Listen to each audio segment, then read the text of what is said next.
Autobiography of Theodore Roosevelt, Chapter 2, The Vigor of Life, Part 3. While in the White House, I always tried to get a couple of hours' exercise in the afternoons. Sometimes tennis, more often riding, or else a rough cross-country walk, perhaps down Rock Creek, which was then as wild as a stream in the White Mountains, or on the Virginia side along the Potomac. My companions at tennis or on these rides and walks we gradually grew to style the tennis cabinet, and then we extended the term to take in many of my old-time Western friends, such as Ben Daniels, Seth Bullock, Luther Kelly, and others who had taken part with me in more serious outdoor adventures than walking and riding for pleasure.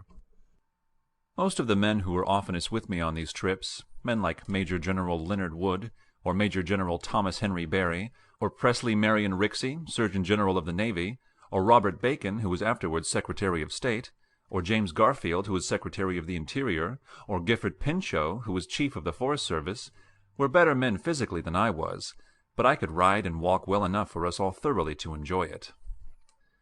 Often, especially in the winters and early springs, we would arrange for a point-to-point walk, not turning aside for anything, for instance, swimming Rock Creek, or even the Potomac if it came in our way. Of course, under such circumstances, we had to arrange that our return to Washington should be when it was dark, so that our appearance might scandalize no one. On several occasions we thus swam Rock Creek in the early spring, when the ice was floating thick upon it. If we swam the Potomac, we usually took off our clothes.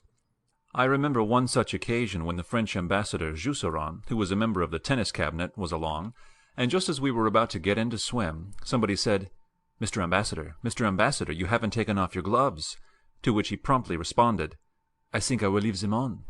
We might meet ladies."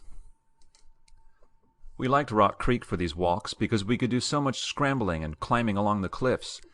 There was almost as much climbing when we walked down the Potomac to Washington from the Virginia end of the chain bridge.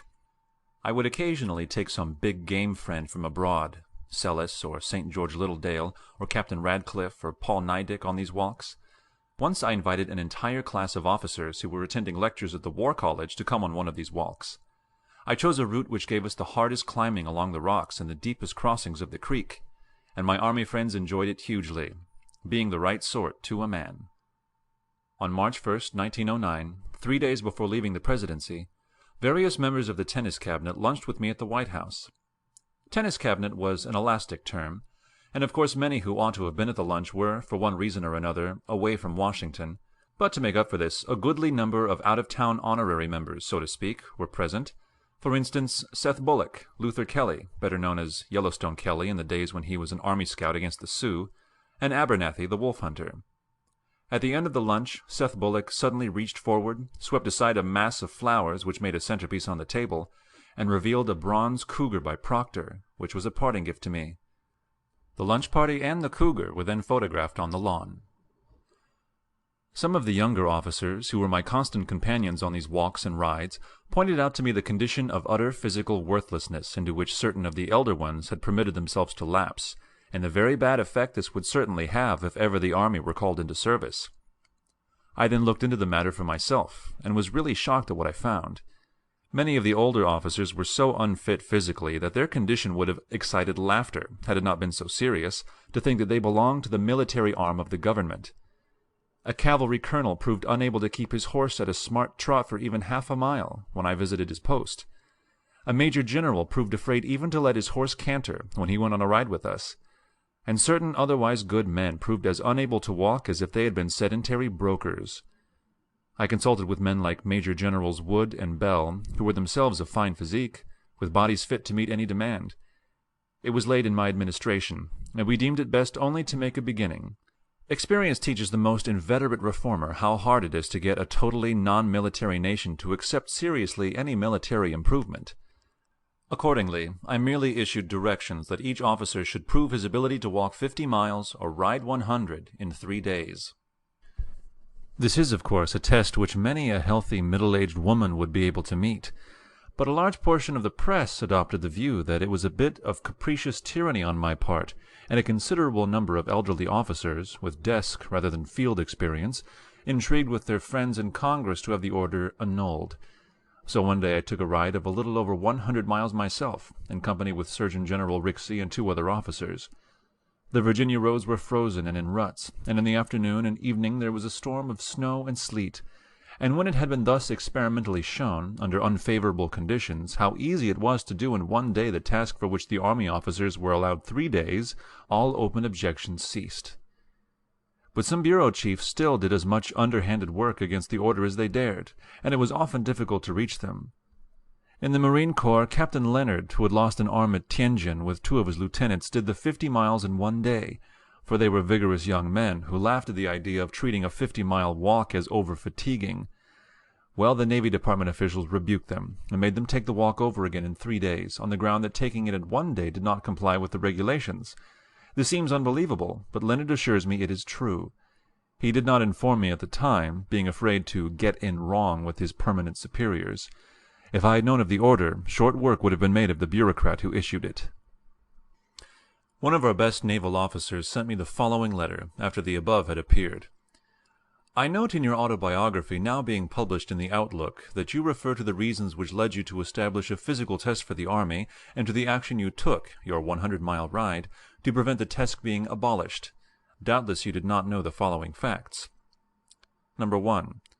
The first annual Navy test of 50 miles in 3 days was subsequently reduced to 25 miles in 2 days in each quarter. Number 2. This was further reduced to 10 miles each month, which is the present test, and there is danger lest even this utterly insufficient test be abolished. I enclose a copy of a recent letter to the Surgeon General, which will show our present deplorable condition and the worst condition into which we are slipping back. The original test of 50 miles in 3 days did a very great deal of good. It decreased by thousands of dollars the money expended on streetcar fare, and by a much greater sum the amount expended over the bar. It eliminated a number of the wholly unfit. It taught officers to walk. It forced them to learn the care of their feet and that of their men, and it improved their general health and was rapidly forming a taste for physical exercise. The enclosed letter ran in part as follows. I am returning under separate cover, The Soldier's Foot and the Military Shoe. The book contains knowledge of a practical character that is valuable for the men who have to march, who have suffered from foot troubles, and who must avoid them in order to attain efficiency. The words in capitals express, according to my idea, the gist of the whole matter as regards military men. The army officer whose men break down on test gets a black eye. The one whose men show efficiency in this respect gets a bouquet. To such men the book is invaluable. There is no danger that they will neglect it. They will actually learn it, for exactly the same reasons that our fellows learned the gunnery instructions, or did learn them before they were withdrawn and burned. But I have not been able to interest a single naval officer in this fine book. They will look at the pictures and say it is a good book, but they won't read it. The marine officers, on the contrary, are very much interested, because they have to teach their men to care for their feet, and they must know how to care for their own. But the naval officers feel no such necessity, simply because their men do not have to demonstrate their efficiency by practice marches, and they themselves do not have to do a stunt that will show up their own ignorance and inefficiency in the matter. For example, some time ago I was talking with some chaps about shoes, the necessity of having them long enough and wide enough, etc., and one of them said, I have no use for such shoes, as I never walk except when I have to, and any old shoes will do for the 10-mile-a-month stunt. So there you are. When the first test was ordered, Edmonston, Washington shoeman, told me that he sold more real walking shoes to naval officers in 3 months than he had in the 3 preceding years. I know 3 officers who lost both big toenails after the first test, and another who walked 9 miles in practice with a pair of heavy walking shoes that were too small and was laid up for 3 days, could not come to the office. I know plenty of men who after the first test had to borrow shoes from larger men until their feet went down to their normal size. This test may have been a bit too strenuous for old hearts, of men who have never taken any exercise, but it was excellent as a matter of instruction and training of handling feet, and in an emergency, such as we soon may have in Mexico, sound hearts are not much good if the feet won't stand. However, the 25-mile test in 2 days each quarter answered the same purpose, for the reason that 12.5 miles will produce sore feet with bad shoes, and sore feet and lame muscles even with good shoes if there has been no practice marching. It was the necessity of doing 12.5 more miles on the second day with sore feet and lame muscles that made him sit up and take notice. made him practice walking, made him avoid streetcars, buy proper shoes, show some curiosity about socks and the care of the feet in general. All this passed out with the introduction of the last test of 10 miles a month. As one fellow said, "I can do that in sneakers," but he couldn't if the second day involved a tramp on the sore feet. The point is that whereas formerly officers had to practice walking a bit and give some attention to proper footgear, now they don't have to, and the natural consequence is that they don't do it. There are plenty of officers who do not walk any more than is necessary to reach a streetcar that will carry them from their residences to their offices. Some who have motors do not so much. They take no exercise. They take cocktails instead and are getting beefy and paunchy, and something should be done to remedy this state of affairs. It would not be necessary if service opinion required officers to so order their lives that it would be common knowledge that they were hard, in order to avoid the danger of being selected out. We have no such service opinion, and it is not in process of formation. On the contrary, it is known that the principal dignitaries unanimously advised the Secretary to abandon all physical tests. He, a civilian, was wise enough not to take the advice. I would like to see a test established that would oblige officers to take sufficient exercise to pass it without inconvenience. For the reasons given above, 20 miles in 2 days every other month would do the business, while 10 miles each month does not touch it, simply because nobody has to walk on next day feet. As for the proposed test of so many hours exercise a week, the flatfoots of the pendulous belly muscles are delighted. They are looking into the question of pedometers, and will hang one of these on their wheezy chests and let it count every shuffling step they take out of doors. If we had an adequate test throughout 20 years, there would at the end of that time be few, if any, sacks of blubber at the upper end of the list, and service opinion against that sort of thing would be established. These tests were kept during my administration. They were afterwards abandoned, not through perversity or viciousness, but through weakness and inability to understand the need of preparedness in advance, if the emergencies of war are to be properly met, when or if they arrive. In no country with an army worth calling such is there a chance for a man physically unfit to stay in the service. Our countrymen should understand that every army officer and every marine officer ought to be summarily removed from the service unless he is able to undergo far severer tests than those which, as a beginning, I imposed. To follow any other course is to put a premium on slothful incapacity, and to do the gravest wrong to the nation. I have mentioned all these experiences, and I could mention scores of others, because out of them grew my philosophy, perhaps they were in part caused by my philosophy, of bodily vigor as a method of getting that vigor of the soul, without which vigor of the body counts for nothing. The dweller in cities has less chance than the dweller in the country to keep his body sound and vigorous, but he can do so, if only he will take the trouble. Any young lawyer, shopkeeper, or clerk, or shop assistant can keep himself in good condition if he tries. Some of the best men who have ever served under me in the National Guard and in my regiment were former clerks or floor walkers. Why, Johnny Hayes, the marathon victor, and at one time world champion, one of my valued friends and supporters, was a floor walker in Bloomingdale's big department store. Surely with Johnny Hayes as an example, any young man in a city can hope to make his body all that a vigorous man's body should be. I once made a speech to which I gave the title, The Strenuous Life. Afterwards I published a volume of essays with this for a title. There were 2 translations of it which always especially pleased me. One was by a Japanese officer who knew English well, and who had carried the essay all through the Manchurian campaign, and later translated it for the benefit of his countrymen. The other was by an Italian lady, whose brother, an officer in the Italian army who had died on duty in a foreign land, had also greatly liked the article and carried it round with him. In translating the title, the lady rendered it in Italian as Vigor de Vita. I thought this translation a great improvement on the original, and have always wished that I myself used the vigor of life as a heading to indicate what I was trying to preach, instead of the heading I actually did use. There are 2 kinds of success, or rather 2 kinds of ability displayed in the achievement of success. There is first the success either in big things or small things which comes to the man who has in him the natural power to do what no one else can do, and what no amount of training, no perseverance or willpower will enable any ordinary man to do. This success, of course, like every other kind of success, may be on a very big scale or on a small scale. The quality which the man possesses may be that which enables him to run 100 yards in 9 3/5 seconds, or to play 10 separate games of chess at the same time, blindfolded, or to add 5 columns of figures at once without effort, or to write the Ode to a Grecian Urn, or to deliver the Gettysburg speech, or to show the ability of Frederick at Leuthen or Nelson at Trafalgar. No amount of training of body or mind would enable any good, ordinary man to perform any one of these feats.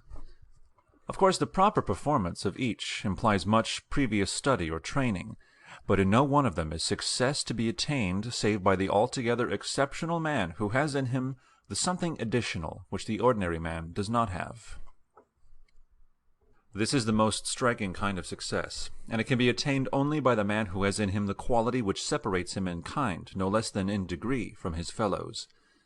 But much the commoner type of success in every walk of life and in every species of effort is that which comes to the man who differs from his fellows not by the kind of quality which he possesses, but by the degree of development which he has given that quality.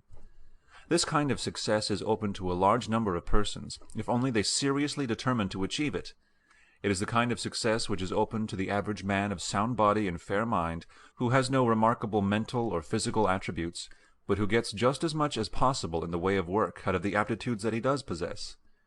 It is the only kind of success that is open to most of us. Yet some of the greatest successes in history have been those of this second class. When I call it second class, I am not running it down in the least. I am merely pointing out that it differs in kind from the first class. To the average man it is probably more useful to study the second type of success than to study the first. From the study of the first he can learn inspiration, he can get uplift and lofty enthusiasm. From the study of the second he can, if he chooses, find out how to win a similar success himself. I need hardly say that all the successes I have ever won have been of the second type. I never won anything without hard labor and the exercise of my best judgment and careful planning and working long in advance.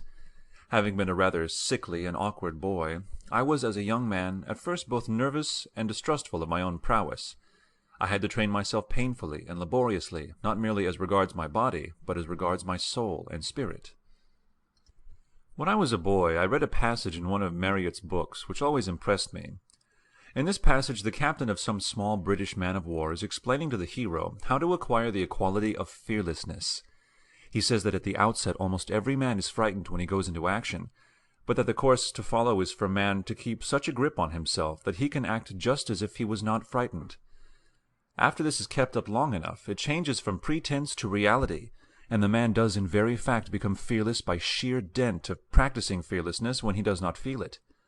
I am using my own language, not Marryat's. This was the theory upon which I went. There were all kinds of things which I was afraid at first, ranging from grizzly bears to mean horses and gunfighters, but by acting as if I was not afraid, I gradually ceased to be afraid. Most men can have the same experience if they choose. They will first learn to bear themselves well in trials which they anticipate, and which they school themselves in advance to meet. After a while the habit will grow on them, and they will behave well in sudden and unexpected emergencies which come upon them unawares. It is, of course, much pleasanter if one is naturally fearless, and I envy and respect the men who are naturally fearless, but it is a good thing to remember that the man who does not enjoy this advantage can nevertheless stand beside the man who does, and can do his duty with a like efficiency if he chooses to. Of course, he must not let his desire take the form merely of a daydream. Let him dream about being a fearless man, and the more he dreams the better he will be, always provided he does his best to realize the dream in practice. He can do his part honorably and well, provided only he sets fearlessness before himself as an ideal, schools himself to think of danger merely as something to be faced and overcome, and regards life itself as he should regard it, not as something to be thrown away, but as a pawn to be promptly hazarded whenever the hazard is warranted by the larger interests of the great game in which we are all engaged. End of Chapter 2.